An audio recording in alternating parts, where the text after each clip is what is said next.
Welcome back to our channel. இன்றைக்கி நம்ம தலைவர் விஜய் பற்றி தாங்க பேச போகிறோம்.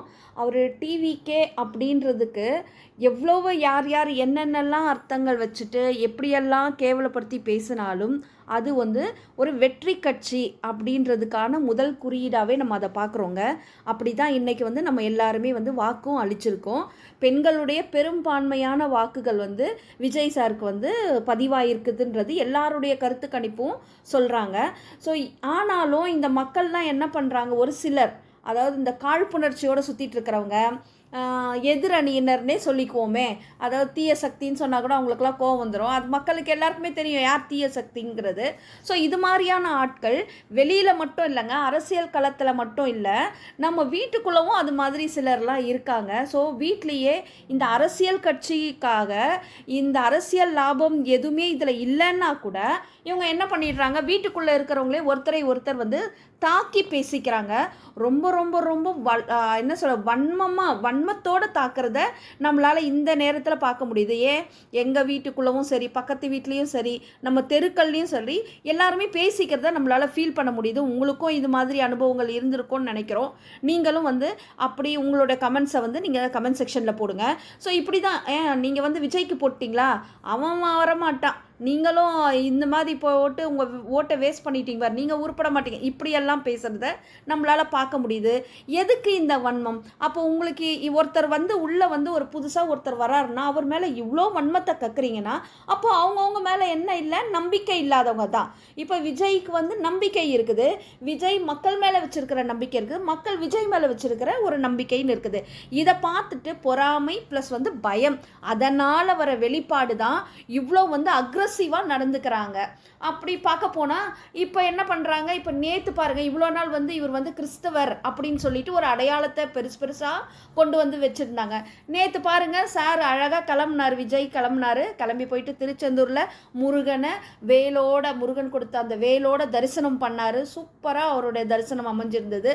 ஸோ இப்போ என்ன சொல்லுவாங்க, ஒரு கிறிஸ்தவனை இந்து வேஷம் போடுறாரு அப்படின்னு ஒன்று சொல்வீங்க. எப்பா என்னடா நீங்கள் இப்போ உப்புன்னா தண்ணி போடுவீங்க, தண்ணி இருக்குது அப்படின்னா கொஞ்சம் உப்பு சேர்த்துக்குவீங்க. இந்த மாதிரி ஒரு பழமொழியாக இருக்குது, உப்பு மிஞ்சினா தண்ணி, தண்ணி மிஞ்சினா உப்பு. இந்த கதை இனிமே வேலைக்கு ஆகாது. ஸோ நீங்கள் விஜய்க்கு மத சாயம் பூச முடியாது, ஜாதி சாயம் பூச முடியாது.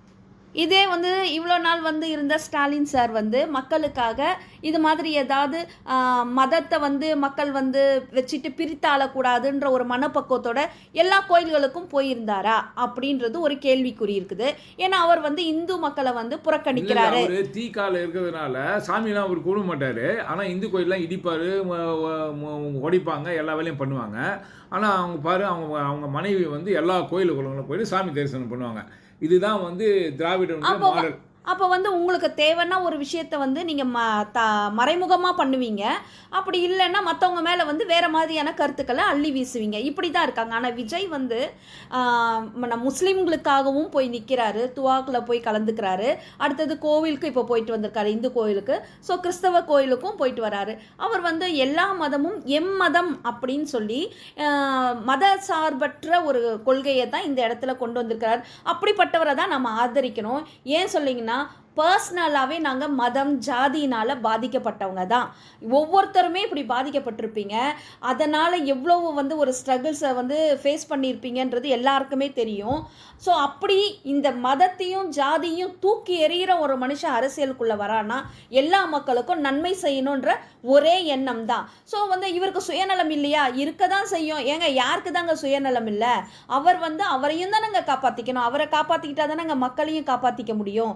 ஸோ அவரை முதல்ல சாதாரணமாக இருந்தவரை, ஒரு சினிமா தொழிலில் இருந்தவரை குத்தி அவரை வெளியில் கொண்டு வர வச்சதுக்கு எதிர்கட்சியினருக்கும் மற்ற கட்சியினருக்கும் நன்றிகளை தெரிவிச்சுக்கலாம். ஏன்னா இவங்கெல்லாம் இப்படி பண்ணதுனால தான் நல்ல தலைவன் வெளியில் நம்மளுக்காக நிற்கிறதுக்கான ஒரு வாய்ப்பு கிடைச்சிருக்குது.